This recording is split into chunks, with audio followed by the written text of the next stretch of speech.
其实这一条溪流离我们的生活非常的近，北势溪就在我们的下方而已。但是像我们最近在带学校的课程，其实会发现，即使是生活在坪林，甚至是就是在北势溪旁边的这些同学们，他其实对于这条溪流是非常陌生，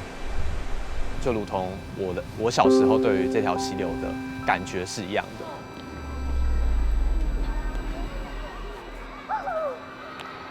欢迎大家来到这个地方。我们今天呢要办理的是有何不可的一个工作坊。那我们希望大家能够把跟北势溪连接的一些记忆啊什么的传承下来。从今年度开始，我们有个新的计划，是想让大家认识我们旁边这条河川，就是北势溪。因为北势溪其实在这几十年来发生了很大的变化，从一条大家会去河边玩水或是生活的河流。然后自从有了水库之后，可能会有非常多的事情不能做。然后我们现在的计划其实就想要让大家知道，以前的阿公阿嬷们或是我们的长辈们是怎么样到河边生活的。阿公阿嬷们是这一次的主角，然后接下来等下青年们还有老师会跟着他们去认识他们以前看过的，或是玩过的，或是经历过的河流长什么样。我们几乎夏天都在水里面，跟我同学他爸爸一样，夏天都是在溪边，即马特别打鼓这个所在，以前叫做九姑，有这个石头，跟乌龟一样，大家人都在那划水。你看到10月、11月，整个河川上面哦，经常每一个段落都会有40-50个人在那边拿着长篙，在那边拉那个木头往下送到旧桥这边，让它上岸。我们希望说，这个计划并不是只是单点的某几个人这样进行，而是希望能够是去汇聚社区对于河川议题有兴趣的居民或者是青年，也能够参与到这个计划当中。那因为共学团都是我们在地的年轻人，其实有蛮多人都是我们彼此就是从小就认识的，所以当我们聊到河川的一些议题的时候，它是就是会有一个蛮强烈的共同感，我觉得我们有一些共同记忆在。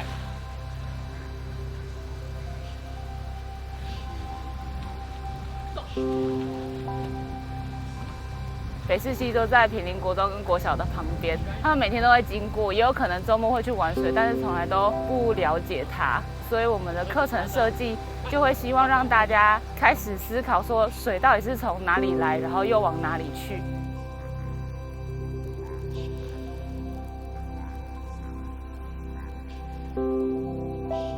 那在国中那边，我们一开始是让大家去寻找社区里面隐藏的流水，让他们从老街到社区去看水沟，或者是找山泉水的流向，然后以及家户的用水都到哪里去了。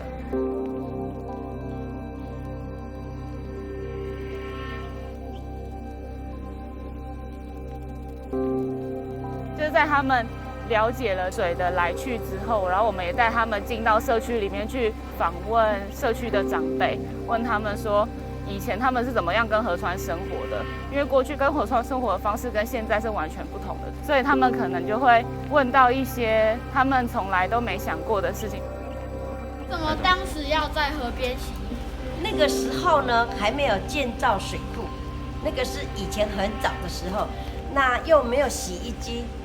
只能在那个河边洗衣服，又那些妈妈们呢联络感情，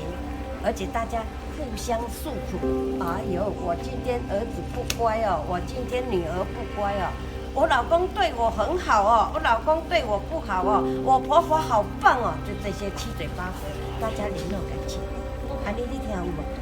就是在那边可以增进感情，也可以洗到衣服。对，一举两得。哎呦，哇，形容得很棒。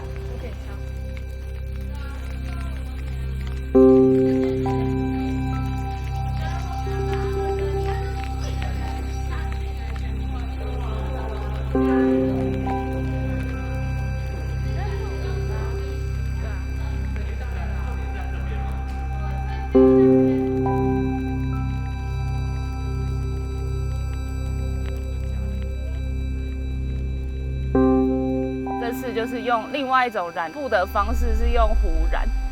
糊染的话，基本上就是用糯米粉做成糊，或者是黄豆粉，因为我们有让同学去用牛皮纸板去刻出他们的图案。那刻完之后，它就变成一个镂空的纸板，我们再把糊刮上去，所以纸板拿掉之后，它就会有一个图案在上面，然后再用那个图案去做蓝晒，这样子。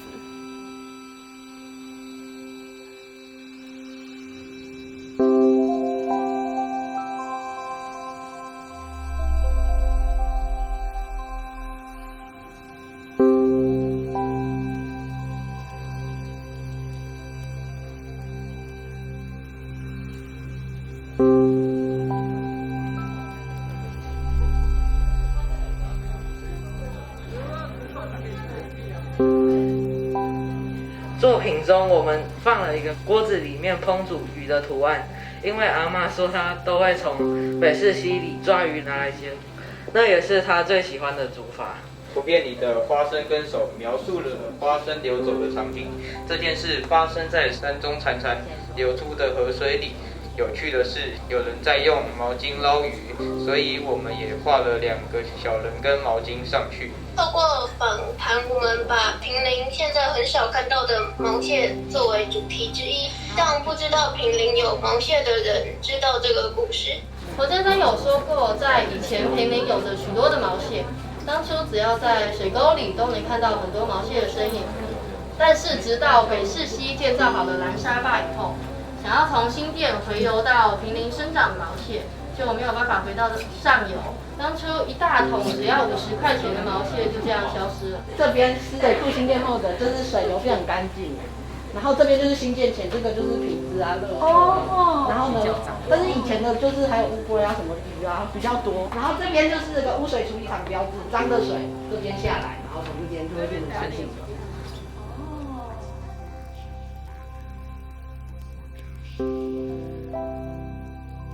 然后国小基本上就是我们简化国中的课程，我们邀请同学回到家里面去询问家中的长辈，他们以前是怎么样跟水一起生活的，然后他们是怎么用水的，然后让他们再画到他们的在录片上面，然后做成蓝晒的作品。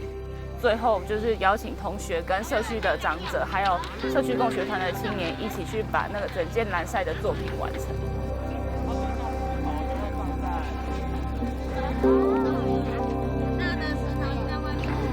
好，摆上去刚刚好，赶快盖，动作快！已经在变色了，已经在变色了。有没有发现他们已经在变色了？然后还有旁边2个旁边这根本真的。好，上上去之后就不要再移动它了哦。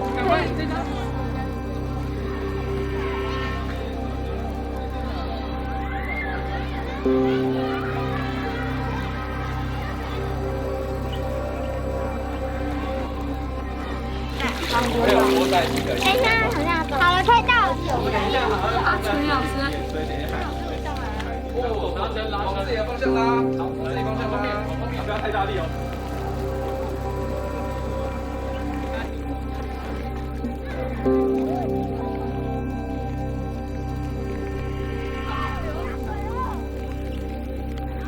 透过这个计划，带大家重新去看待这条溪流对我们生命所扮演的角色是什么，或是我们重新找回跟这条河流之间的关系。住在坪林这边人，我们是与水共生的人们，但其实我们放眼整个台湾，我们台湾人本来就是与水共生的人，因为你看我们的地势，我们的地形，还有我们跟水的一个关联，其实我们不管做什么都是跟水有关的，所以有什么理由不去保护这条水呢？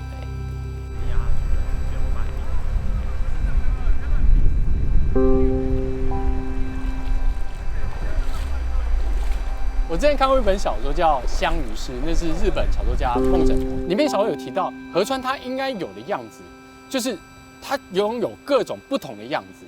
这有大石头，有小石头，有深处，有浅处，有危险的地方，有安全的地方，这才是河流应该要有的样子。但是我们现代人就会因为所谓的安全，然后加盖了很多工程，不管是固船工也好，还是其实任何的河堰也好。就是目的好像是说要来保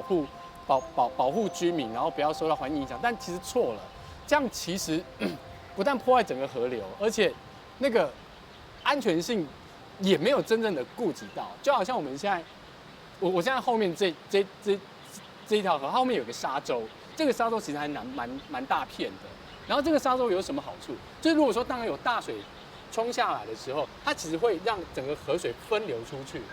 那但是就会有人很奇怪，就想说这片沙洲就会莫名其妙会想要把它整个铲掉，为什么？因为觉得它很难看。可是你把它铲掉之后，有没有想到这条河它就完全畅行无阻？所以当有大河，就是有大雨的时候，然后很湍急的时候，其实反而会对附近的居民造成危险。所以我一直认为，河流最好的样态就是它原始的样态，完全都不要去破坏它，不要去动它，连什么步道都不用做，都不用。我们河流自然会留给它最适合的样貌。